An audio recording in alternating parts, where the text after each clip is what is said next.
and play on 2nd and 10. That's his youth right there. Tagovailoa trying to make up for it. Fires to the end zone. Touchdown! Alabama wins! It's time for a game-by-game prediction and roster discussion video for the Baylor Bears. Recruiting for head coach Dave Aranda did get a lot better after having the decent year last year. So in 2024, he only had the 60th ranked recruiting class in the country and only one four-star player and 0 5-star players. And in 2025, he had the 39th ranked recruiting class and didn't have any 5-star players, but had 3 4-star players.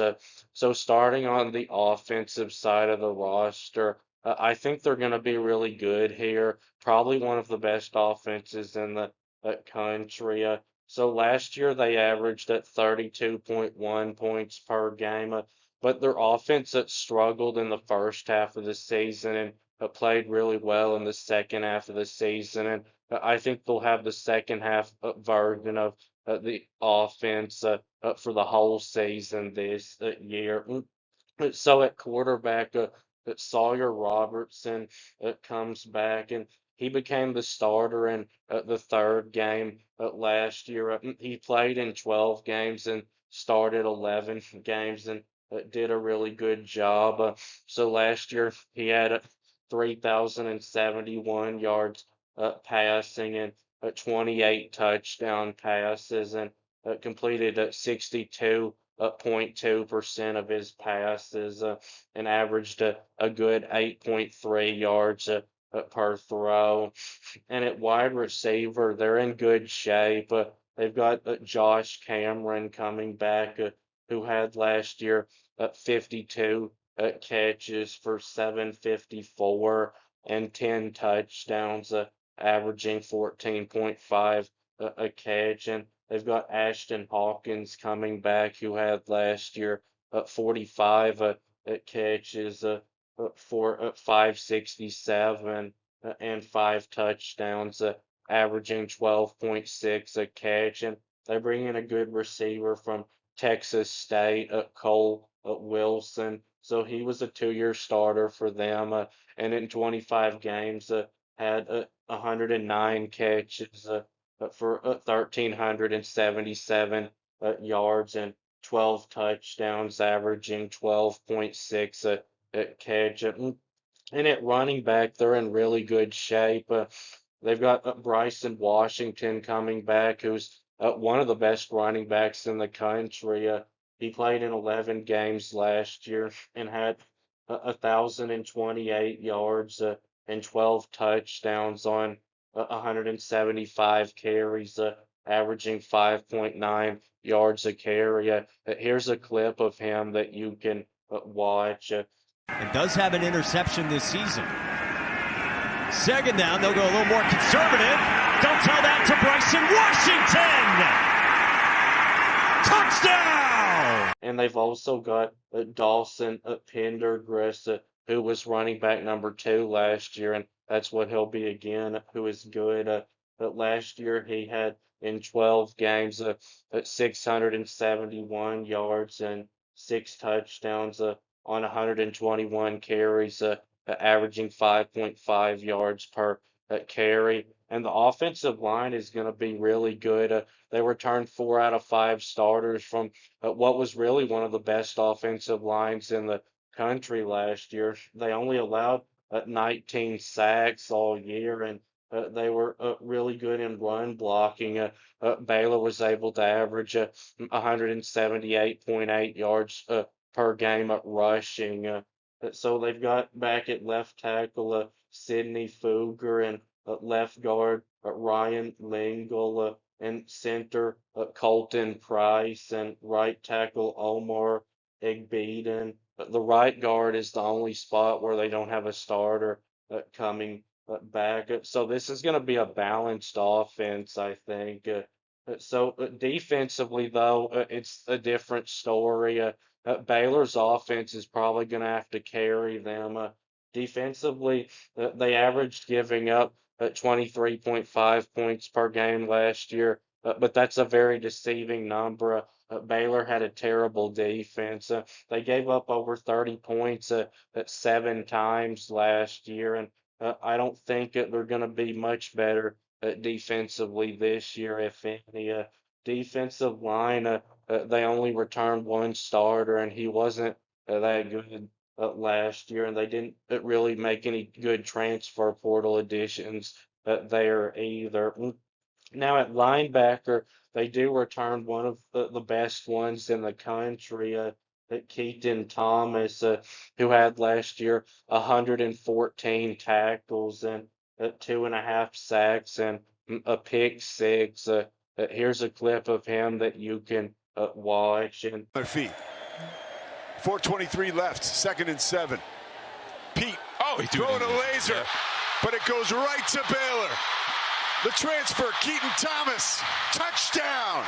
they bring in a really good linebacker from FIU, Trevon Barnes, who had in 11 games 129 tackles and 3 sacks and 2 interceptions, one for a touchdown. And in the secondary, the safeties are good. They returned Devin Bobby, who's really good.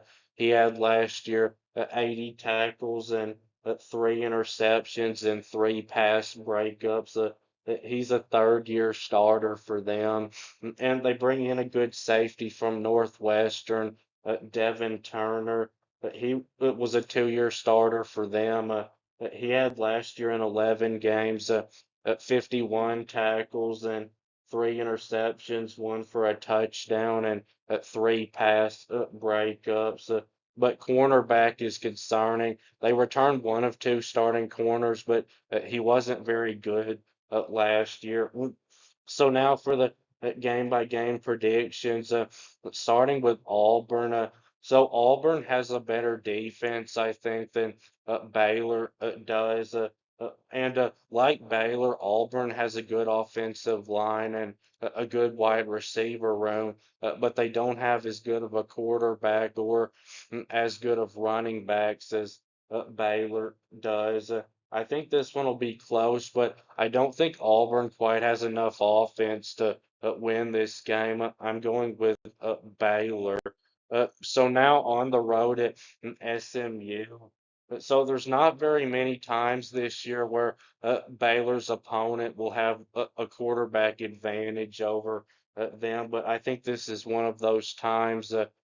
And SMU doesn't have the wide receivers though that Baylor has got, but SMU does have a really good offensive line. But their running backs aren't very good. But with a good offensive line, they'll probably still be able to run some in this game. And defensively, they're pretty similar. In the front seven, SMU I think has a better defensive line, and I think Baylor's got better linebackers. And then in the secondary, both teams are really good at safety, but I think SMU's a little bit better, and neither team is very good at the cornerback position. But RJ Maryland at tight end for SMU is a big weapon for them, and home field advantage for SMU, I think makes the difference. I'm going with SMU to get a close win. And really, I think Baylor splits these two non-conference games of Auburn and SMU. I picked SMU though for the loss and Auburn for the win because SMU I think is a better team than Auburn is, and it's the road game and Auburn's the home game. But then Baylor will get a big blowout win over Samford. They'll get to play their second string the whole second half, I would think. And now Arizona State. This is really a toss-up game. Sawyer Robertson isn't as good of a runner as Sam Levitt is, but I think he's a little bit better in the pocket than Levitt is. And Baylor doesn't have a wide receiver as good as Jordan Tyson at Arizona State, but they've got a better group of wide receivers than Arizona State does. And Baylor's offensive line, I think, is about as good as Arizona State's is. And I think their running back room is better than Arizona State's. Now, defensively, in the front seven, Arizona State has a much better defensive line, but I think Baylor's a little bit better at linebacker. And Arizona State, I think, is a little bit better in the secondary, especially at the cornerback position. So you can see this is a pretty even match up, but Baylor's the home team, so I'm going to go with them to get a really close win. On the road at Oklahoma State. Baylor may not have a better defense than Oklahoma State, but they've got a much better offense than Oklahoma State. I think. I don't think that this one will be close. I think Baylor wins it by a couple of scores. I just don't think Oklahoma State can stop Baylor, and I don't think they have enough offense to take advantage of the Baylor defensive weaknesses. So now Kansas State. So looking at the matchup of Kansas State's defense and Baylor's balanced offense, Kansas State I think will be good enough to slow down one part of Baylor's offense. But I don't think they're deep enough to slow down both parts. Now, I do think that Baylor is going to have a hard time at stopping Kansas State, especially their run game. But Baylor is the home team, and I think they're a little bit better this year. I'm going to go with Baylor to get this win in a really close one. So now on the road at TCU after a bye week, I think this is going to be a shootout. TCU is the one other opponent besides SMU that I think has the quarterback advantage over Baylor. But TCU also has good wide receivers. But now TCU doesn't have the run game to really take advantage of Baylor's defensive line. But TCU's defense, I think, is a little better than Baylor's is, and TCU is the home team. I think this is where Baylor suffers their first conference loss. So now on the road at Cincinnati, just a terrible team. They're not very good offensively or defensively. I think Baylor will score a lot of points in this game, and Cincinnati won't have enough offense to really take advantage of Baylor's weaknesses on defense. I think Baylor gets the win pretty easily. So now Central Florida, another one that I think they win pretty easily. Central Florida is going to be probably one of the worst Power Four teams this year. They're having a rebuild year. So now Utah after another bye week. Utah also is going to have a top 10 offensive line in the country, and I think they're going to be able to run well in this game. And Utah has quite a bit better of a defense, I think, than Baylor does. But I don't think Utah has the explosiveness on offense that Baylor does. And they played the last 2 years, and Utah has won both times. And I think Baylor is really going to want this one badly, and they're the home team. I have a feeling that Baylor is going to beat Utah in a close one. So on the road at Arizona, I think this will be a pretty easy win for Baylor. Having looked at Arizona's roster, I do like their safeties, so maybe they can slow down Baylor's deep balls. But Arizona's cornerbacks aren't very good, and Noah Fafita, after his coach left, took a big step back at quarterback last year. And I don't think Arizona can stop Baylor's run game or take advantage of Baylor's defensive weaknesses. So now Houston. Even though Houston had a bad record last year, they did play pretty good defense most of the time, including against Baylor. I looked at the score for this game last year, and Baylor only scored 20 points against Houston, but Houston had the worst offense in the country last year. And while I think for sure it will be better this year, I still don't think it's going to be good enough to really take advantage of Baylor's defensive struggles. And I doubt that Houston can hold Baylor to just 20 points again. I think Baylor will win this one by a couple of scores. As you can see, I'm high on Baylor this year. I've got them finishing the year at 10-2 overall and 8-1 in the conference. This will almost for sure get them in the Big 12 championship, and they'll probably though have to win it to make the college football playoff.